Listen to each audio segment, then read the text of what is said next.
How's your heart? Do you have a big heart? A heart of gold? Are you all heart? Are you a bleeding heart? Do you have a heart of stone? Are you good at learning facts by heart?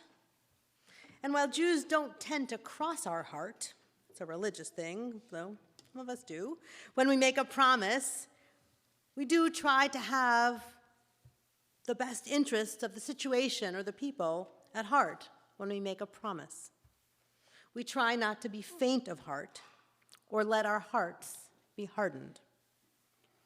For sure, we may not have the heart to tell you something hurtful and would love to hold you whom we adore close to our hearts. And we ideally know our own hearts and try to do things that our hearts are in. Did you guess? This week's Torah portion has something about putting hearts into action, though it's actually not the main plot line. The stated topic of these double Torah portions this week, Vayachel and Pikudei, is the construction of the Mishkan, or the portable sanctuary. And the chapters give really precise architectural and aesthetic instruction about how to do it. You guys are reading tomorrow afternoon, that's why. It's going to ring true for Madeline, right? These instructions are framed at the beginning of the first portion by Shabbat. Our ancestors were told to stop, observe the Sabbath, and then build the sanctuary.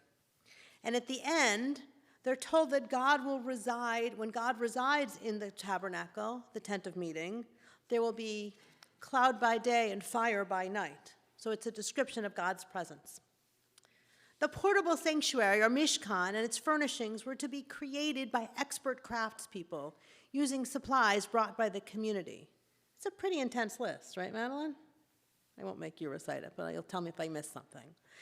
There are gold, silver, copper, yarns of rare colors, red, blue, and purple, fine animal skins, including dolphin skins. We're not sure how they got those in the wilderness.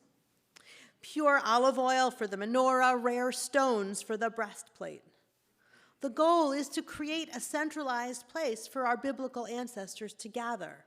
Remember, we had slaves who got out of Egypt, and they might have worshipped a stone or a tree or something else on their own. But this was to give them one place to bring their sacrifices, their offerings together, to do the same thing in the same place. Something that, well, we know we can do. We're in this place together. And this was novel to a people who had no unifying connection other than they got out of slavery in Egypt. It was really a radical notion and a radical set of instructions. So for us today, the portions can read like a really long list of details. Is that reasonable? Interesting details, particularly if you're an architect or an artist, I think, but interesting, but long. But this is where the heart comes in. 3 ways. First, how that long list of supplies was to be collected. Each person was to give as their heart moved them. The Hebrew is nediv libo. How each person gave was up to them, literally, as we know the expression, according to the heart. And as our great commentator Rashi explained, those who gave were of a willing heart, because their heart prompted them to generosity. Second, the creators. Who were the artists and builders? Some of them had names, for sure, but those who did it were described as chokhmat lev, having wisdom of the heart or being wise in heart. This might be interpreted that their creativity and skills were God-given, or it might be explained that they were wise in heart, meaning that they were in awe of God, and that made them wise. Also, another commentary was that the artisans were wise-hearted because of the work they were doing, that as they did the work, they soared to a higher level. And then we get to the third use of the word heart, or generosity. Our Israelites ancestors were exceedingly generous, so much so that their capital campaign was stopped because they gave too much. Ever heard that? The first capital campaign in history to be ended because people gave too much. So the Hebrew phrase for what they did was asher nisa'o libo, the people whose heart or hearts were elevated, were raised or inspired. those whose hearts were really generous. Beyond being moved to give, nadiv libo, they were really inspired to give resources and skills.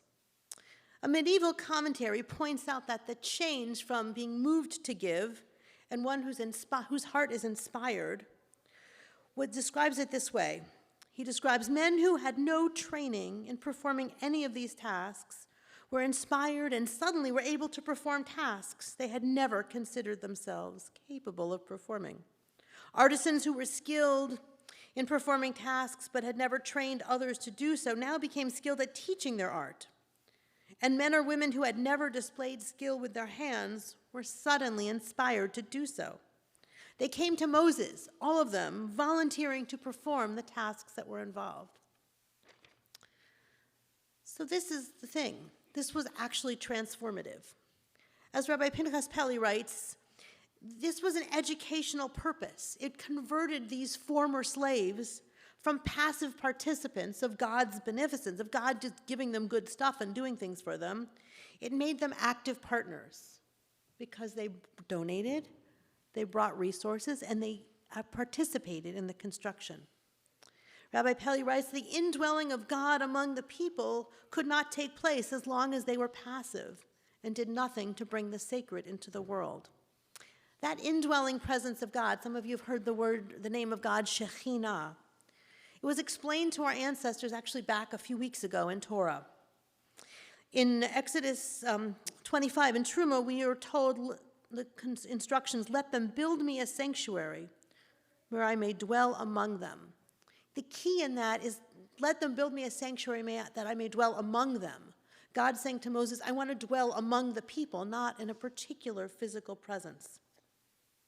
So here's the funny thing. We live centuries upon centuries later, right? But we're still learning that lesson, if we're honest.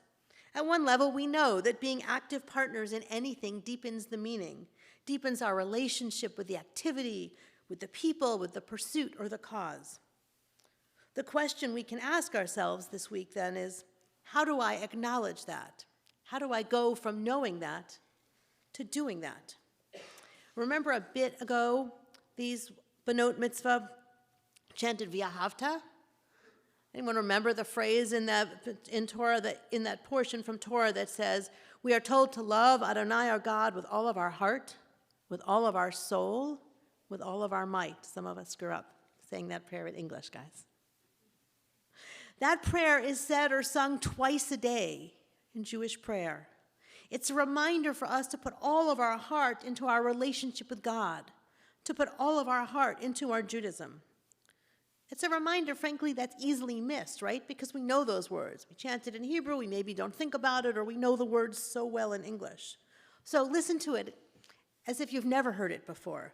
Let's ask ourselves, how do we engage in Judaism and our practices and our values with all of our heart? How do we allow our hearts to be elevated? And so back to that first question I asked, how's your heart?